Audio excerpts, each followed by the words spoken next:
역대상 28장 1절은 이렇게 시작합니다. 다윗이 이스라엘의 모든 관리를 예루살렘에 불러 모았습니다.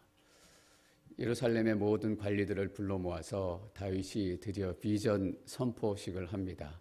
성전을 짓겠다. 성전을 짓는 계획을 차차 이렇게 발표합니다. 여러분, 우리는 지금 듣기에는 다윗이 성전 짓는 계획을 발표했나 보다라는 정도로 느낄지 모르겠어요. 근데 당시 사람들에게는 사실 굉장히 큰 충격이었을 거예요.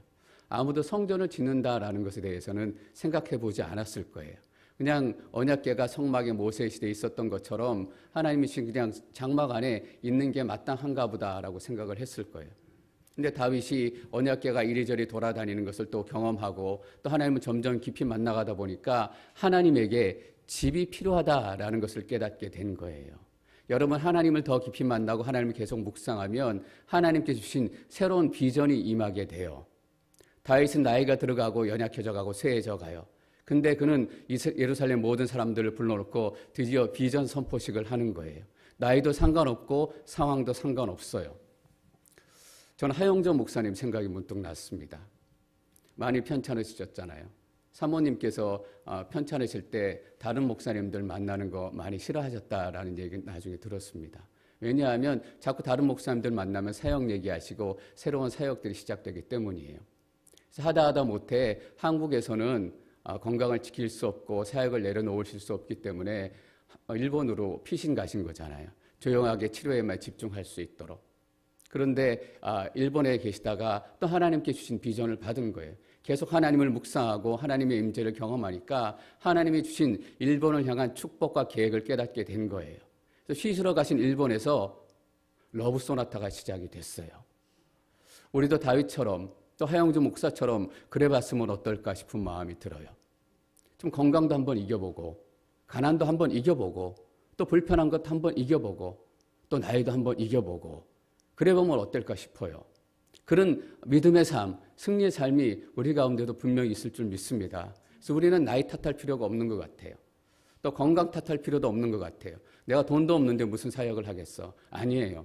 우리는 하나님이 주신 비전을 가지면 건강도 뛰어넘고 경제적인 문제도 뛰어넘고 우리 삶의 환경들도 다 뛰어넘게 될 줄 믿습니다. 그런 게 예수 믿는 사람들이잖아요. 몸이 아프니까 내가 상황이 이러니까 언제까지 이렇게 살겠어요? 다윗이 하나님을 깊이 만나니까 모든 것을 뛰어넘게 된 거예요. 우리는 다윗이니까 위대한 다윗 왕이니까 그냥 성전 건축을 선포하고 사람들을 불러 모았고 끝까지 열심히 했겠지 이렇게 생각하면 안 돼요. 다윗도 우리처럼 똑같이 늙어가고 어려운 일을 당하면 낙심되기도 하고 눈물을 갖기도 하고 여러분 다윗의 시편을 한번 묵상해 보세요. 얼마나 가슴 깊이 아파하고 가슴 깊이 고통스러워했는지 그렇게 고백했던 다윗이지만 하나님이 주신 비전으로 모든 것을 뛰어넘게 된 것입니다. 여러분 비전의 사람 되시기를 축복합니다. 앵커리지 안에서 이 정도로 머물러 있지 마세요. 우리는 앵커리지에 건강한 교회를 세워가는 예배하는 교회를 세워가는 이 하나님의 비전과 꿈을 절대로 포기하지 않을 것입니다. 28장 11절 말씀 함께 읽겠습니다. 28장 11절 12절 시작. 다윗은 자기들 솔로몬에게 성전 현관, 집 창고, 다락, 골방, 속죄소의 설계도를 주었습니다. 그는 성령께서 그 마음에 불어넣으신 것, 곧 여호와의 성전들과 모든 주변 방들과 하나님의 성전의 창고와 제사 물건 창고에 대한 모든 계획을 그에게 알려주었습니다. 설계도라는 말이 나옵니다. 설계도란 것이 무엇입니까? 아직 완성되지 않은 것에 완성될 그림이에요. 아직 시작되지 않았고 완성되지 않았지만 설계도로 보면 완성될 모습을 보게 되는 거예요. 다윗이 솔로몬에게 설계도를 주었어요. 근데 이 설계도는 다윗의 아이디어가 아니었어요. 다윗의 생각이 아니었어요. 뭐라고 12절에 기록되어 있냐면 그는 성령께서 그 마음에 불어넣으신 것, 성령께서 주신 설계도예요. 19절 말씀 읽겠습니다. 시작. 다윗이 말했습니다. 이 모든 것은 여호와께서 내게 주신 것을 내가 받아 적은 것이다. 이 설계도는 원래 누구 손에 있던 거예요? 하나님 손에 있던 거예요. 여러분 놀랍지 않으세요? 하나님 손에 설계도가 있는 거예요. 아직 완성되지 않았지만 완성될 모습을 이미 하나님께서는 가지고 계신 거예요. 저 여러분들에게 묻고 싶어요. 하나님께서 예루살렘 성전의 설계도만 가지고 계실까요? 여러분의 인생의 설계도를 가지고 계신다고요. 우리는 우리 인생을 다 보지 못해요. 우리 인생의 끝을 보지 못하고 우리가 천국에서 어떤 것들을 누리지 알지 못해요. 그런데 하나님께서는 우리의 결말에 대한 설계도를 가지고 계신다고요. 우리가 이리 치고 저리 치고 이리 넘어지고 저리 넘어지는 것 같지만 하나님께서는 설계도를 가지고 우리 인생을 인도하고 계신 거예요. 여러분, 우리 저 강물처럼 쓸려가지 않을 거예요. 왜냐하면 우리의 인생의 설계도가 하나님 손에 있기 때문이에요. 우리가 자녀를 낳으면 잘 키워보려고 하잖아요. 근데 경험이 없어서 또 아는 것이 없어서 어떨 때는 애 가지고 실험하는 것 같아요. 이유식으로 이거도 먹여보고 저거도 먹여보고 이거 먹으니까 잘 듣는다. 이 약 먹으니까 잘 듣는다. 테스트 해보는 거예요. 근데 하나님께서는 그렇지 않아요. 설계도를 가지고 그대로 하시는 거예요. 정확한 우리 인생의 방향 인도하시는 거예요. 여러분 인생에 대한 소망을 다시 한번 찾으시기를 축원합니다. 흘러가는 강물의 낙엽이 아닙니다. 떨어지는 어떤 돌덩이가 아니에요. 하나님 손에 어떤 설계도가 쥐어져 있는지 여러분들 분명히 기억하셔야 돼요. 그 설계도를 보고 계신 거예요. 여러분 그 설계도가 뭐예요? 하나님의 말씀이에요. 이 하나님의 말씀은 우리 인생을 향한 하나님의 설계를 얘기해 주는 거예요. 성경을 읽으면 앞으로 우리가 완성될 우리 성전의 모습, 우리가 살아갈 모습을 우리가 알게 돼요. 우리 완성된 설계도의 모습은 무엇입니까? 사자와 양이 함께 눕는데요. 서로 잡아먹고 싸우는 것이 아니라 사자와 양이 함께 누워서, 여러분 이게 동물 사자와 양뿐일까요? 사자와 같이 성질을 가졌던 사람, 양처럼 도망만 다녔던 사람, 그 사람들이 이제는 하나님 안에서 예수 그리스도 안에서 하나가 되어가지고 함께 눕는 거예요. 여러분 함께 눕는다라는 게 어떤 의미예요? 눕는다라는 것은 모든 위험이 다 사라졌다라는 거예요. 모든 고통이 다 사라졌다라는 거예요. 푸른 초장으로 인도하시고 내가 쉴만한 물가에, 쉴만하다는 건 뭐예요? 그냥 내가 쉴만하다는 얘기가 아니라 내가 쉬기에 최고로 좋다라는 거예요, 여러분. 여러분 하나님의 설계도를 찾으시기를 바랍니다. 없는 것처럼 사단은 자꾸 속여요. 그래서 우리는 자꾸 하나님의 손을 바라보고 하나님의 얼굴을 바라봐야 합니다. 13절, 14절 말씀 읽겠습니다. 13절 시작.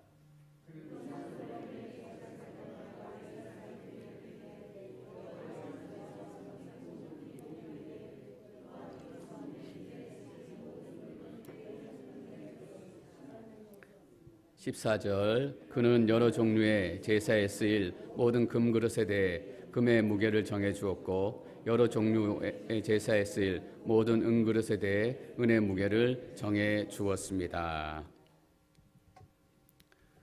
설계도를 가지고 집을 짓습니다. 건축하는 사람들이. 설계도를 가진 사람에게 가장 중요한 것이 무엇일까요, 여러분? 설계도대로 짓는 거예요. 자기 마음대로 짓는 것이 아니라 설계도대로 짓는 거예요. 여러분 설계도가 없으면 편할 것 같아요. 그죠? 내 마음대로 짓고 내 마음대로 뚝딱하고 내 마음대로 세울 것 같아요. 설계도가 없으면 편한 거예요. 근데 여러분 설계도 없이 지으면 금방 무너져요. 설계도 없이 지으면 사고 나서 깔려 죽을지도 몰라요. 설계도를 든 사람이 가장 중요한 것은 설계도대로 짓는 거예요. 이렇게 하면 좋을 것 같다, 이런 재료가 좋다, 그런 것들을 많이 쓴다고 해서 좋은 집이 되는 게 아니에요. 그 전에 제가 이런 기억이 나더라고요. 이태리 대리석, 한국에 그런 말이 되게 유행한 적이 있었어요. 집을 지을 때 이태리 대리석을 좀 깔아주면 좀 괜찮게 사는 집이었던 것 같아요. 이태리 대리석이 암만 좋아도 다 이태리 대리석으로 깔아놓으면 집이 무거워가지고 금방 무너질 거예요. 여러분 집을 지을 때 보니까 건물을 지을 때 철근하고 시멘트하고 섞더라고요. 근데 다리가 막 무너지는 다리 보면, 집들을 보면 철근을 제대로 안 넣어가지고 뭐 충격이 오면 금방 뚝 부러지더라고요. 근데 철근을 많이 넣어야 된다고 해서 철근만 많이 넣고 시멘트를 적게 넣으면 잘 안 붙을 거 아니에요. 설계대로 정한 대로 지어야 하는 거예요. 여러분 13절 말씀을 저희가 읽었어요. 13절 중에 제일 많이 반복되는 단어가 어떤 단어예요? 계열에 대해, 모든 일에 대해, 모든 물건에 대해, 금그릇에 대해, 은그릇에 대해 대해라는 거예요. 정해진 대로 해야 된다는 거예요. 신앙에서 이 대해를 우리는 뭐라 그래요? 순종이라고 얘기해요. 정해진 대로 짓는 것, 하나님 정해진 말씀대로 살아가는 것, 하나님 정해진 말씀대로 사역하는 것. 그래서 하나님의 역사를 이루고 하나님의 일들을 이루는데 첫 번째 중요한 것은 능력이 아니에요. 얼마나 좋은 자재를 쓰고 얼마나 좋은 자재를 많이 퍼붓느냐가 아니라 얼마나 설계도대로 따라 짓는 거예요. 그래서 우리는 능력보다 순종이다라고 얘기하는 거예요. 설계도는 하나님 손에 쥐어져 있는 거예요. 우리의 눈에는 보이지 않지만, 그래서 이런 말이 있잖아요. 히브리서 11장 1절에 믿음은 바라는 것들의 실상이요 보지 못하는 것들의 증거니. 지금 우리가 다 완성된 것들을 보지 못하지만 믿음의 눈을 열면 하나님 손에 쥐어진 이 설계도가 눈에 보이는 거예요. 그래서 어떤 유명한 목사님의 설교 제목이 이렇더라고요. 믿어지는 만큼 행복하다. 능력이 있는 만큼 행복한 게 아니라 믿어지는 만큼 행복한 거예요. 나의 믿음의 눈이 열리는 만큼 하나님의 설계도가 나에게 보이는 거예요. 나의 결말이 보이고 완성이 보이니까 보이는 만큼 행복한 거예요. 여러분, 우리 크리스찬은 능력으로 살아가는 사람들 아니에요. 능력도 필요하고 파워도 필요하고 힘도 필요해요. 그러나 우리에게 진짜 필요한 것은 능력과 파워와 힘이 아니라 순종이에요. 하나님께서 사울에게 뭐라고 말씀하셨어요? 제사보다 순종이 낫다. 하나님께서는 앵커리지 온 누리교회 능력 있는 사람들을 원하지 않으세요. 순종하는 사람들을 원하세요. 능력이 있으면 얼마나 있다고, 파워가 있으면 얼마나 있다고, 돈이 있으면 얼마나 있다고. 여러분, 하나님 돈이 없으세요? 하나님 파워가 없으세요?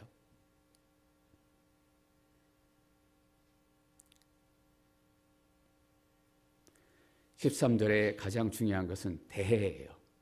설계한 대로 짓는 거예요.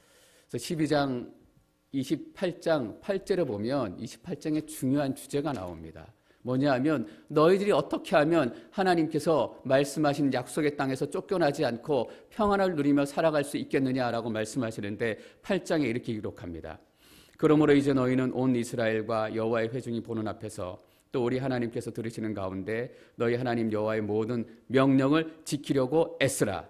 그래서 너희가 이 좋은 땅을 물려받아 누리고 너희 자손에게 이 땅을 영원히 넘겨줄 수 있도록 하라. 이 좋은 땅을 누릴 수 있는 비결은 무엇인가? 하나님의 말씀을 지키고 순종하는 것입니다. 15절, 16절 말씀 계속 읽습니다. 15절, 16절 시작.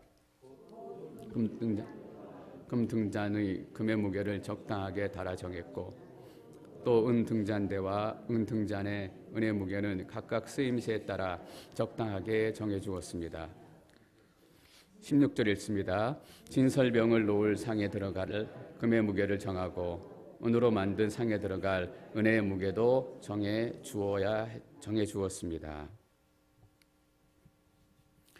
이 설계도에 순종해야 하는 첫 번째 이유는 명확했습니다. 이 설계도는 다윗의 아이디어가 아니었고 하나님의 아이디어, 하나님의 계획, 하나님의 섭리였기 때문입니다. 그래도 조금 지나치다 싶은 게 있어요. 은의 무게도 정해주고 금의 무게도 정해주고 이렇게 해야 되고 저렇게 해야 되고 그냥 보기에 까다롭고 너무 세밀한 거예요. 꼭 이렇게까지 해야 됐을까? 좀 뚝딱하고 하나님께서 한 번에 처리해 주시면 안 됐을까라는 질문을 던질 때가 있어요. 그래도 조금 쉽게 해주셨으면, 편하게 해주셨으면 공사하는 사람들이 훨씬 더 쉬웠을 텐데. 여러분, 하나님께서는 놀라운 하나님의 방법을 사용하십니다. 여러분, 하나님의 방법이 뭔지 아세요? 하나님의 방법은 기적이 아니라 하나님의 방법은 여러분의 관심과 여러분의 노력과 여러분의 눈물과 여러분의 기도예요. 우리는 하나님의 역사의 방법을 기적이다라고 착각할 때가 너무 많아요. 하나님의 역사의 방법은 여러분의 삶을 통해서 이루길 원하시는 거예요. 왜 그렇게 많은 정성을 들이고 준비를 들이고 땀을 들여서 이 성전을 짓도록 하셨을까? 여러분, 정성스럽게 만든 사람이 귀한 줄 아는 거 아세요, 혹시? 오늘 임 목사님 안 나오신 것 같은데 임 목사님 남편 되셨던 고 헨리 성도님께서 생전에 엔지니어셨대요. 엔지니어셔가지고 앵커리지, 페어뱅스 주요한 다리들 많이 지으셨더라고요. 저기 와실라 가는 길에 보면 크닉 리버라고 있더라고요. 여러분 잘 아시죠? 크닉 리버 큰 강이 멋있는 강인데 지나가려면 큰 다리가 있잖아요. 다리를 누가 엔지니어 하시고 설계하셨나 보니까 그 헨리 성도님께서 현업에서 한창 활동하실 때 지으신 거더라고요. 그래서 이 사진을 보니까 공사했던 사진, 다리를 지었던 사진이 많더라고요. 여러분 누구나 그 다리를 지나가요. 크닉 브릿지를 지나가요. 근데 우리가 지나가는 거하고 헨리 성도님이 지나가는 거하고 감동이 달라요. 우리가 지나가는 거하고 이목선 목사님이 지나가는 거하고 달라요. 왜냐하면 지었기 때문이에요. 지으면 값어치를 알고 지으면 소중한 것인지 알고 지으면 이것이 어떠한 의미인 줄 알아요. 하나님께서 왜 이렇게 하나님의 성전을 정성스럽게 지으라고 말씀하셨느냐? 하나님 때문 아니에요, 여러분. 우리 착각하면 안 돼요. 우리의 은혜 때문이에요. 하나님께서 은그릇이든 금그릇이든 돌그릇이든 하나님의 임재가 임하는데 뭐 큰 차이가 있겠어요. 어차피 금그릇이라 할지라도 하나님을 영광을 담기에는 너무나 추하고 너무나 추잡한 거예요. 다 마찬가지인데 왜 금그릇을 이만큼, 은그릇을 이만큼, 여기서는 이렇게, 저기는 이렇게.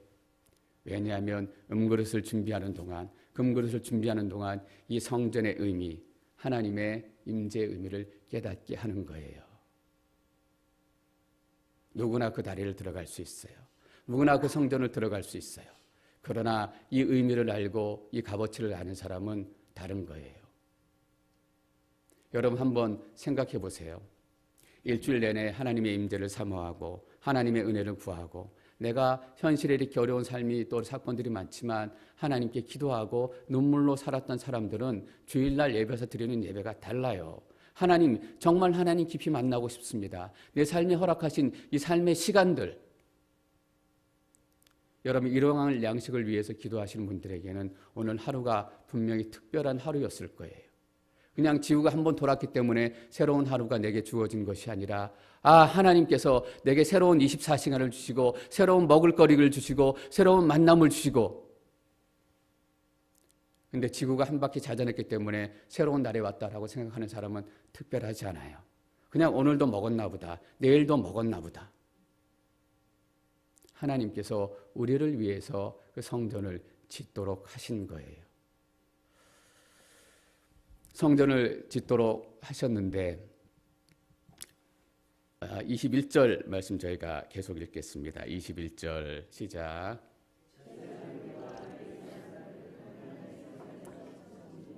도울 준비가 돼 있으며 기술이 있는 사람 가운데 뜻 있는 사람은 누구나 기쁜 마음으로 너를 도울 것이다.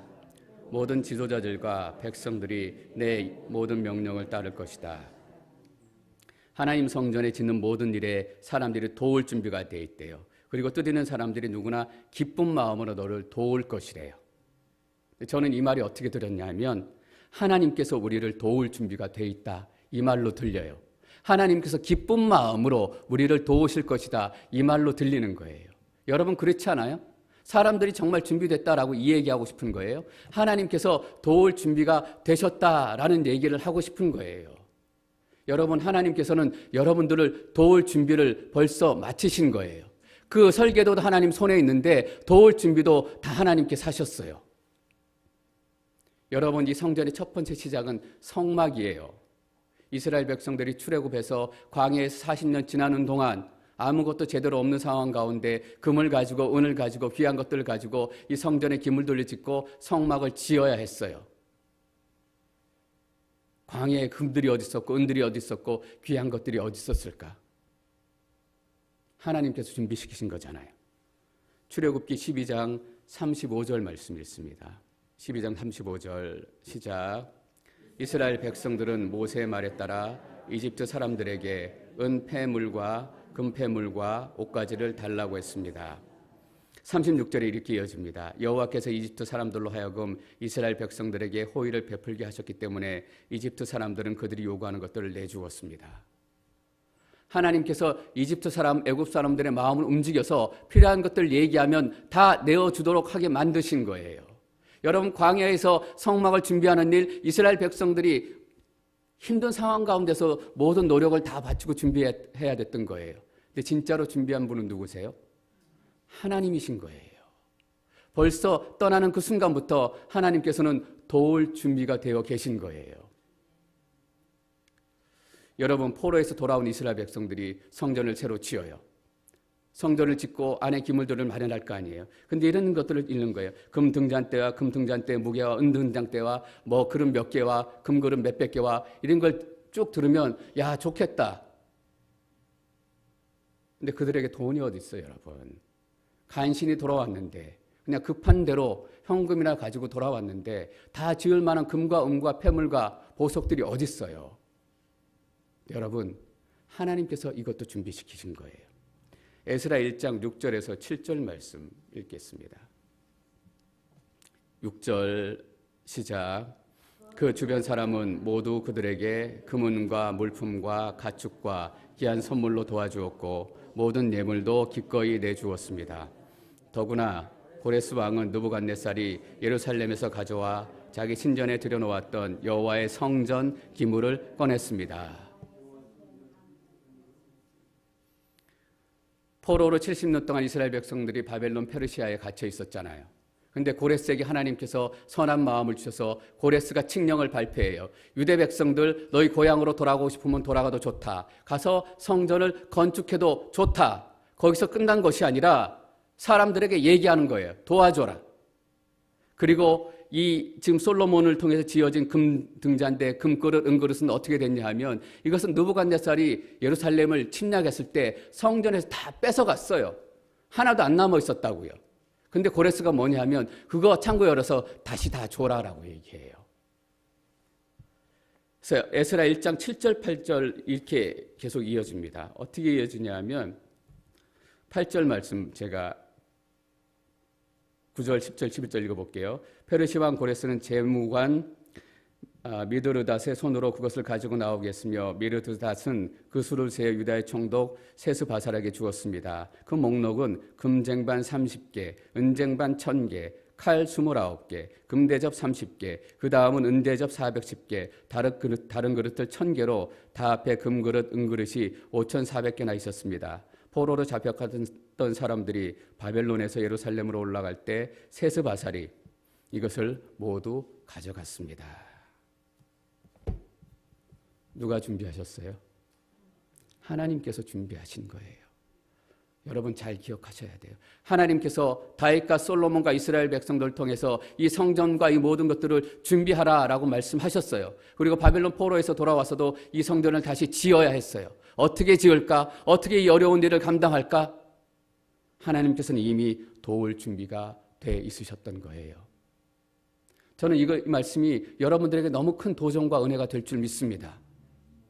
우리 삶에 무슨 선한 일이 일어날 수 있겠어요? 매일 나이 탓하고 매일 건강 탓하고 매일 상황 탓하고 우리의 성정으로는 아무것도 일어날 수 없다라는 거예요. 간신히 은혜 받고 간신히 눈이 좀 열리면 아, 하나님의 설계도가 저기 있나 보다. 그리고 다시 눈이 감겨져요. 아무것도 못해요. 근데 하나님께서 친히 설계도를 들고 우리 보러 하라고 말씀하셨지만 친히 모든 것들을 행하시는 거예요. 여러분의 삶은 이런 삶이에요. 다윗이 비전을 선포했지만 그 비전은 누구의 비전이었습니까? 하나님의 비전이었습니다. 하나님께서 다윗에게 주신 거예요. 여러분, 다윗은 중개자에 지나지 않습니다.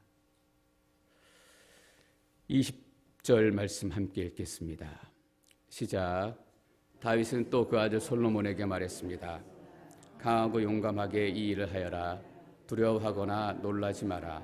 내 하나님 여호와께서 너와 함께 하시기 때문이다. 여호와의 성전을 짓는 이 일을 모두 마칠 때까지 여호와께서 너를 떠나지 않고 너를 버리지 않으실 것이다. 그러니까 가장 큰 준비, 가장 급한 준비는 무엇이에요? 금을 마련하고 은을 마련하는 것이 아니라 하나님께서 당신과 함께 하신다는 것을 깨닫는 거예요. 여러분, 이게 진짜 준비예요. 건축 재료를 사고 철근을 사고 은그릇을 모으고 금그릇을 모으는 것도 준비지만 그거보다 더 필요한 준비는 하나님의 임재예요. 여러분, 왜 성전을 지어요? 하나님의 임재를 우리가 구체적으로 경험하기 위해서예요. 여러분, 본말이 전도된다라는 말 잘 아시죠? 꼬리하고 머리하고 바뀌는 거예요. 우리는 하나님의 일, 하나님이 주신 인생을 살아간다라고 얘기하면서 하나님 없이 살 때가 얼마나 많은지 모르겠어요. 하나님 앞에 기도한다라고 얘기하면서 하나님 없이 나만 남아서 기도할 때가 얼마나 많은지 모르겠어요. 여러분, 나의 기도의 결과가 하나님의 임재입니까? 나의 사역의 결과가 하나님의 임재입니까? 여러분들이 이 임마누엘의 축복이 얼마나 놀라운 것인지 다시 한번 깊이 깨달으실 수 있었으면 좋겠습니다. 어차피 돼요. 어차피 하나님의 뜻이 이루어져요. 쉽게 말하면.